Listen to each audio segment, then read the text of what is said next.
Hello, everyone, and welcome back to Mr. English Channel, where learning English is easy and fun. I'm Emily. Hi, Emily. It is so good to see you. I have been looking forward to this episode all week because today we are talking about my absolute favorite topic in the world. I can guess what it is, Paul. Is it about movies or maybe about sports? No, even better. It is about food. I think food is the best way to learn a language because we eat every single day. You are so right. Food is universal. Everyone has a favorite dish, and everyone has things they don't like to eat. I am already feeling a little bit hungry just thinking about it. Me too. My stomach is already starting to growl a little bit. So, Emily, let's start with a simple question. What do you really like to eat? Oh, I love so many things. But if I have to choose, I really like Italian food. I love pizza, especially with lots of cheese and some fresh basil on top. What about you, Paul? Pizza is amazing, but I think I love sushi even more. I really like fresh fish and rice. It feels very healthy and light. That's a great choice. I like sushi too, but I don't really like it when it is very spicy. Sometimes they put too much wasabi in it. Yes, wasabi can be very strong. It makes my nose feel funny. But tell me, is there any food that you really don't like you never want to see it on your plate? That's a tough one. I think I don't like broccoli very much. I know it's good for me, but the taste is just not my favorite. That is funny because I actually love broccoli. I like it steamed with a little bit of butter and salt, but I really don't like mushrooms. The texture is just strange to me. Ah, I see. Many people feel that way about mushrooms. It's okay. We all have different tastes. That is what makes food so interesting. Emily, I heard you say, I really like, and I don't really like. Is there a difference between saying I don't like and I don't really like? That is a great question. I don't like is very direct and strong. But if you say I don't really like, it sounds a bit softer and more natural in a conversation. Ah, I see. So it's like saying it's not my favorite thing. That's very useful for our friends who want to sound polite. Good job, Emily. Exactly. It's always good to have options in English. Now, Paul, let's talk about our daily routine. What do you usually eat for breakfast? Well, on weekdays, I am usually in a hurry. So for breakfast, I eat eggs and bread, and I always have a big cup of black coffee. Coffee is a must. I can't even open my eyes without coffee. I usually have some fruit for breakfast, like a banana or an apple. That is very healthy. I should eat more fruit. What about lunch? Do you have a big lunch at work? Usually, I have a sandwich or a salad for lunch at 12 p.m. I like to keep it light so I don't feel sleepy in the afternoon. That is smart. I usually have a bigger lunch. I love rice and beans with some grilled chicken. It gives me a lot of energy for the rest of the day. That sounds delicious. Do you usually cook your lunch at home or do you eat out at a restaurant? Sometimes I cook at home on Sundays and bring my food to work. It's a good way to save money. But on Fridays, I like to eat out with my colleagues. Eating out is the best. It's so nice to try different places. When you eat out, do you prefer fast food or a sit-down restaurant? I like both. If I'm in a rush, a burger and fries from a fast food place are great. But if I have time, I love a nice restaurant where I can sit and talk. Me too. I think the atmosphere is very important. Speaking of restaurants, should we practice how to order food? Yes, let's do a role play. I'll be the waiter, and you are the customer who just walked into the cafe. Okay, I'm ready. I'm sitting at a small table by the window. Hello. Good afternoon. Welcome to our cafe. Would you like to see the menu? Yes, please. Can I get the menu? I'm very hungry today. Of course. Here you go. We have some great specials today. Are you ready to order a drink first? Yes, I would like a cold bottle of water, please. and maybe a glass of orange juice. Great. 1 water and 1 orange juice. And what would you like to eat for your main course? Everything looks so good. I think I would like the chicken sandwich, please. But can I have it without mayonnaise? Certainly. 1 chicken sandwich, no mayo. Would you like anything else with that? Maybe some fries or a side salad? I'll take the side salad, please. I want to be a little bit healthy today. Good choice. Is that all for now?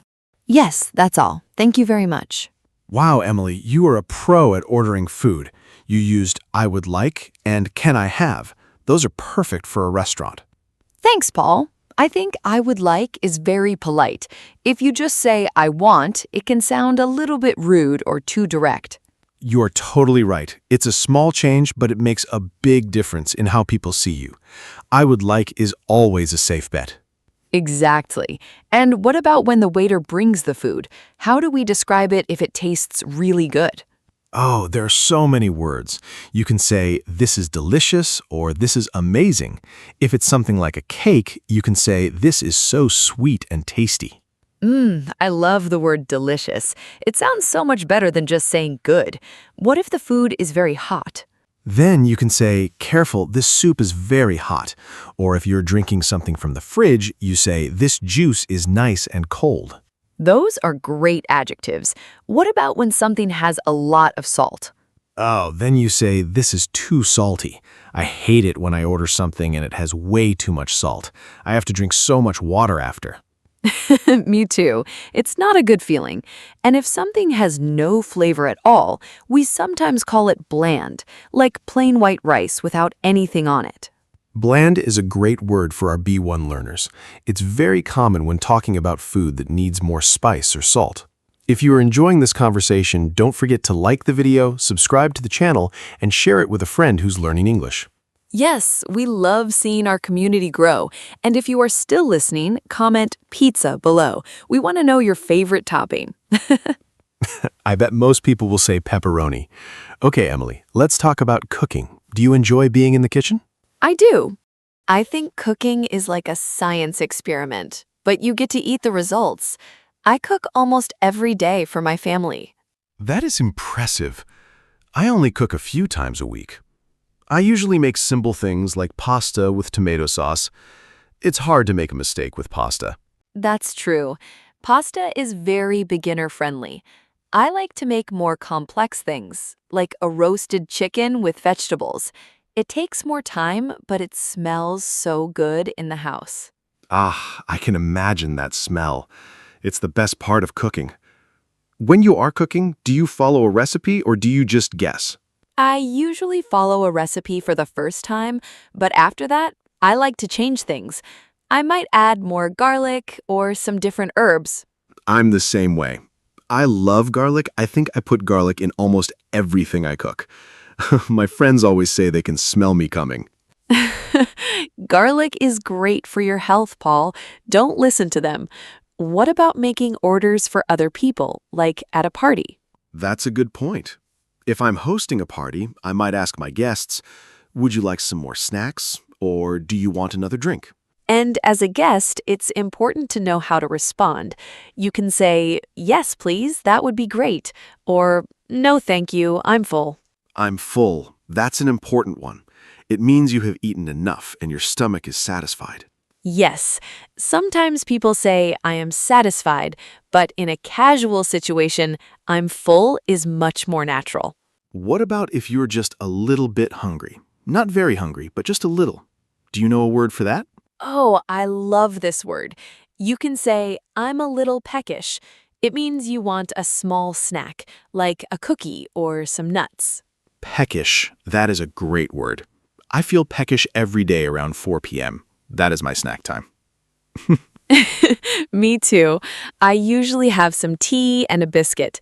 It's a very nice habit. Speaking of tea, let's talk about being thirsty.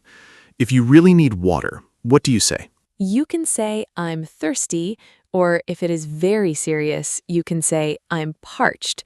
But thirsty is the most common one. I'm very thirsty. I need some water. That is a sentence every traveler should know. Definitely, especially if you are walking around a new city all day. You need to stay hydrated. So, Emily, we talked about common mistakes earlier.